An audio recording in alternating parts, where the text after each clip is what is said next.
Up next on Lion TV, we have Jordan Jones with a story on our baseball team's upcoming season, and Eric and Curtis with an exciting new episode of Discog. And me, Curtis, is giving all of your middle of the week forecasts. All that and more, Lion TV starts now.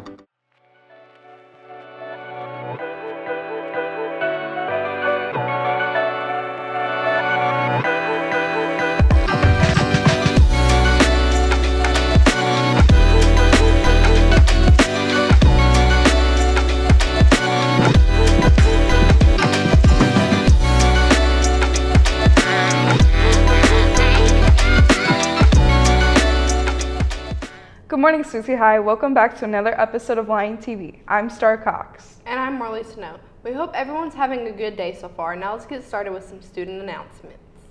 There will be a mandatory parent/athlete meeting for those trying out for the 9th through 12th grade cheer next year. The meeting will be held at the high school annex on February 20th at 5 p.m. You need to complete the informational Google form before attending the meeting. The form may also be accessed through the cheer team's Instagram account. First Electric Cooperative is now accepting applicants for the 2025 Youth Tour. Applicants must be high school juniors, and parent and guardians must be electric members. The deadline is March 7, 2025. Selected applicants will participate in interviews to determine the winners. Each winner will receive an all-expense-paid trip to tour Washington, D.C. and Philadelphia from June 14th through the 20th. 2025. Additionally, one Arkansas attendee will win a $5,000 scholarship. Applicants must have their primary residence served by First Electrical Cooperative. The Fall in Love with Your Future Career Expo will take place Friday, February 14th at Lion Arena. This event provides a fantastic opportunity for students to connect with professionals from various industries, explore potential career paths, and engage in activities designed to inspire and guide their future planning. Students will receive an activity card upon arrival to take throughout the expo and are encouraged to visit each station, have their car filled out at every stop, and drop the completed car at the designated box on their way out to be entered for a drawing for exciting prizes. If you see her at any moment, please remember to congratulate Taryn Hunt on being voted the FBLA District Treasurer for next school year. Students competed at our district FBLA competition at UCA and did an outstanding job. 10 of the 14 students that went placed well enough to attend the FBLA State Conference in Little Rock in April. Please congratulate the following students when you see them. Caitlin Clutter and Avery Evans placed first in Business Ethics. Hannah Bremen placed first in Introduction to Public Speaking, as well as the others you can see on the screen. I don't know why, but something has me in the mood for music.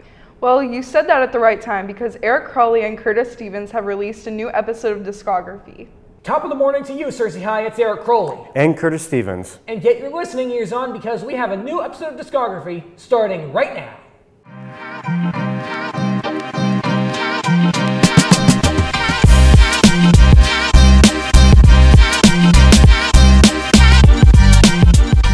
For today's episode, we'll talk about a rock and roll sensation, Tom Petty. Petty's interest in rock and roll began at age 10 when he had an opportunity to meet Elvis Presley. In the summer of 1961, his uncle was working on the set of Presley's film, Follow That Dream, in nearby Ocala and invited Petty to watch the movie's film. As a young man, Petty worked briefly on the grounds crew of the University of Florida, but never attended as a student. An oak-tree lime tree that he purportedly planted while employed at the university is now called the Tom Petty tree, though Petty said he did not recall planting any trees. He also worked briefly as a gravedigger. Let's get to his albums. Starting with a band he was in, the Heartbreakers, the debut album, Tom Petty and the Heartbreakers, was released in 1976. The album released little attention on its release in the United States. It climbed to number 24 on the UK albums chart following a British tour, and the single Anything That's Rock and Roll became a hit in the UK. Breakdown was released as the lead single and cracked the top 40 in the US, and American Girl became one of the band's signature songs.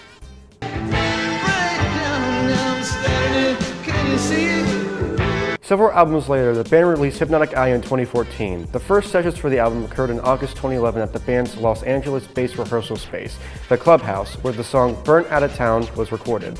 The album marks a stylistic return to the band's first two albums, Tom Petty and the Heartbreakers and You're Gonna Get It. For solo, he released Wildflowers in 1994. 4 singles were released from the album between 1994 and 1995. The most successful of which, You Don't Know How It Feels, reached number 13 on the Billboard Hot 100 and topped the album Rock Tracks chart for 1 week. It was followed by You Wreck Me, It's Good to Be King, and A Higher Place, which reached numbers 2, 6, and 12 respectively on the mainstream rock chart. Where I go time to time. Another solo is High Campaigner, released in 2006. An expanded special edition of Highway Campaigner was released on June 5, 2007. This expanded edition included the original album Unchanged, but added 2 new tracks and demos of This Old Town and Big Weekend. For Mudcrutch, there were only 2 albums. One of them was named 2 in 2016. A limited edition 7 vinyl single of Trailer backed with Beautiful World was released for Record Store Day 2016. The band embarked on its first American tour following the release of the album in May and June of 2016. It was the last recorded studio material by Tom Petty before his death in 2017 after an accidental drug overdose at age 66, just 1 week after the Heartbreakers' 40th anniversary tour. That's horrible to hear. Rest in peace. Yeah. But now I'm wondering what our folks here at Searcy High School think of this legend. Let's go around and ask them. What is your favorite Tom Petty song? Free Falling. Love is a Long Road. Mary Jane's Last Dance. Mary Jane's Last Dance. I Won't Back Down. Well, that wraps up another episode of Discography. This is Eric Crowley signing off. And Curtis Stevens. Have a rockin' day, Cersei. Now let's send it back to our anchors at the news desk. Peace out. Thanks, Eric and Curtis. My music mood has been expanded even more from those updates. Around 5 a.m. on Tuesday morning, the North Pulaski Fire Department and other volunteer fire departments responded to an RV fire on an Old Tom Box Road in Jacksonville. Authorities say the RV was abandoned at the 6900 block of Old Tom Box Road with no injuries or fatalities were recorded. One person was killed and others were injured when a private jet owned by Vince Neil collided with another jet Monday after the Scottsdale Airport in Arizona. Authorities say Neil's jet was landing when it veered off the runway and crashed into another parked plane. There were 4 people on the plane, including the 2 pilots, but Neil was not one of them. 2 people were injured in the collision and were taken to trauma centers, and authorities are working hard to recover the body from the person that was killed in the collision. And Israel's Army reservist dream vacation in Brazil ended abruptly last month over an accusation that he committed war crimes in the Gaza Strip. Yuval Vagdani woke up on January 4th to many missed calls from family members and Israel's foreign ministry with an urgent warning. A pro-Palestine legal group had convinced a federal judge in Brazil to open a war crime investigation for his alleged involvement in the destruction of civilian homes in Gaza. Vagdani fled the country on a commercial flight the next day to avoid being arrested by the Brazilian government. Vagdani, survivors of Hamas's deadly October 7, 2023 attack on an Israel music festival, told an Israel radio station that the accusation felt like a bullet in the heart.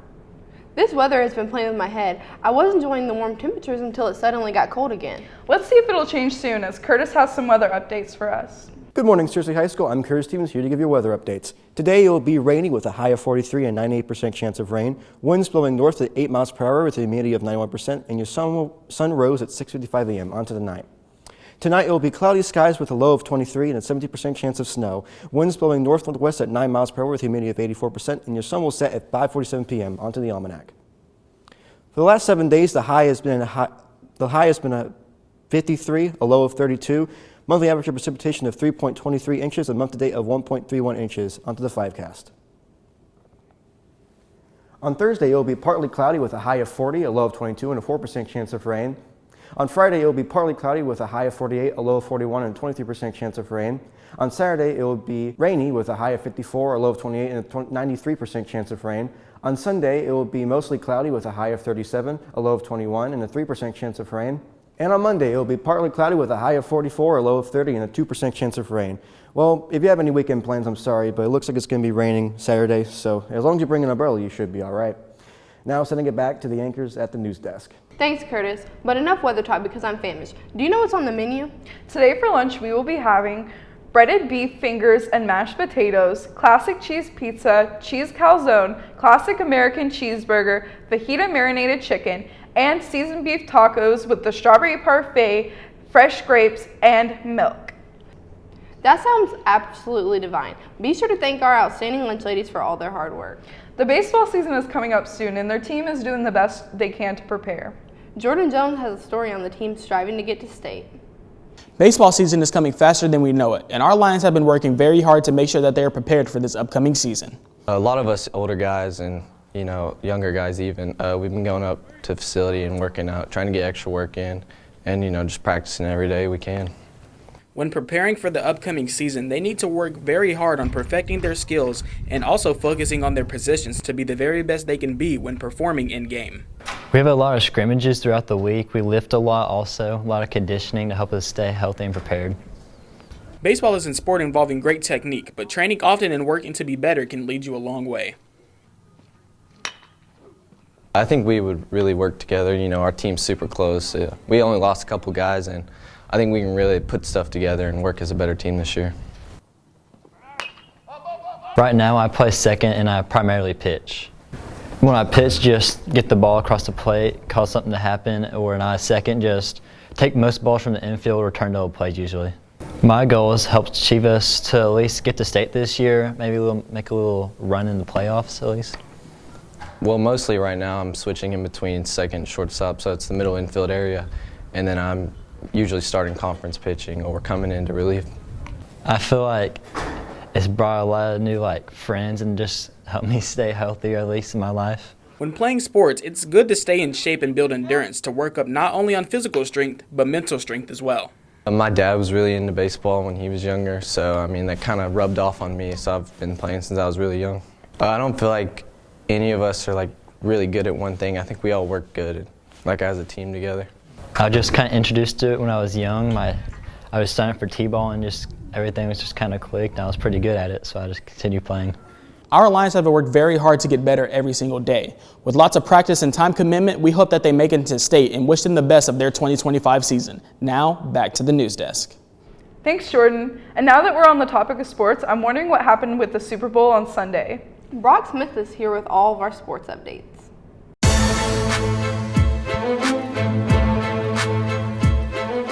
Good morning, Searcy High. It was a busy weekend for some sports, so let's get right into the updates. In local sports, the SHS boys and girls wrestling team took part in a dual state tournament this past weekend.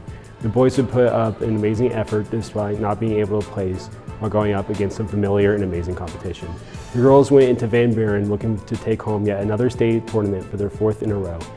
They would start off the tournament defeating Greenwood 63-18 to move on to the semifinals, and they'd face off against Mountain Home. The girls put on another dominant performance, winning that match, 78-3. For the final match, they took on Van Buren, where it would be the closest match yet, as the score was coming down to the wire. With all their efforts coming, it would be enough to take home yet another state trophy, beating Van Buren 42-40. The boys and girls basketball teams took on Nettleton this past Friday. The girls were looking to improve their conference records to make it the state, as Nettleton was a big obstacle in the way. Chip Johnson would be forced to power through the double and often triple team defense at times to help Searcy get as play started. Both teams would battle hard all game long within the Lady Lions playing an incredible game. Nettleton would take a lead late in the fourth, forcing Searcy to foul, giving Nettleton the win with a close score of 52-46. The boys also had a huge task in front of them, with Nettleton being a top-ranked team with the state of Arkansas. Nettleton would get a hot start in the second quarter, going up 32-15 late in the half. The boys continued to fight hard throughout the game despite not being able to retake back their lead that they had in the first. The boys would suffer a loss, with the score ending up being 69-47. In national sports, it was Super Bowl weekend, where the most hyped game of the year, the Kansas City Chiefs, would play against the Philadelphia Eagles at the Caesar Superdome in New Orleans, where the Eagles would play a majority one-sided game to win by 40-22, making them the 2025 NFL champions. Jalen Hurts would lead his team, throwing 17-22 within 221 passing yards and 2 touchdowns. Cooper DeJean would also have an incredible game as well, notably having a pick 6 return touchdowns from Patrick Mahomes during the second quarter. The UFC held their 312th event in Sydney, Australia, where the main event would be a rematch between current 185-pound champion Dricus Du Plessis and former UFC champion Sean Strickland. The rematch, just like the first fight, was fueled by trash talk and crazy moments at both the press conference and prior UFC events. While many expected a close fight just like the first, Dricus would flip the script and get a very clear unanimous decision victory over Sean Strickland, even breaking his nose in the fourth round. However, at the end of the night, both parties would bury the hatchet and make amends. In the NBA, Luka Doncic made his debut with the Lakers against the Utah Jazz. Luka would play for 22 minutes and would pick up 14 points with 4 assists. LeBron James and Austin Reeves would lead the team in scoring, averaging 20 points in the past 8 games. These 3 would all come together to pressure the Jazz to turn the ball over 19 times to pick up the win, 132 to 113. That's all the sports updates I have for you. Now back to the news desk. Thanks for those updates, Brock. Well, that's all the time we have for you today, Cersei. Don't forget to subscribe to our YouTube channel at Cersei High Lion TV. And to follow us on X at Lion TV, Instagram at Cersei Lion TV, and on Facebook at Cersei High Lion TV. Signing off, I'm Marley Snow. And I'm Star Cox. See you on Friday, Cersei.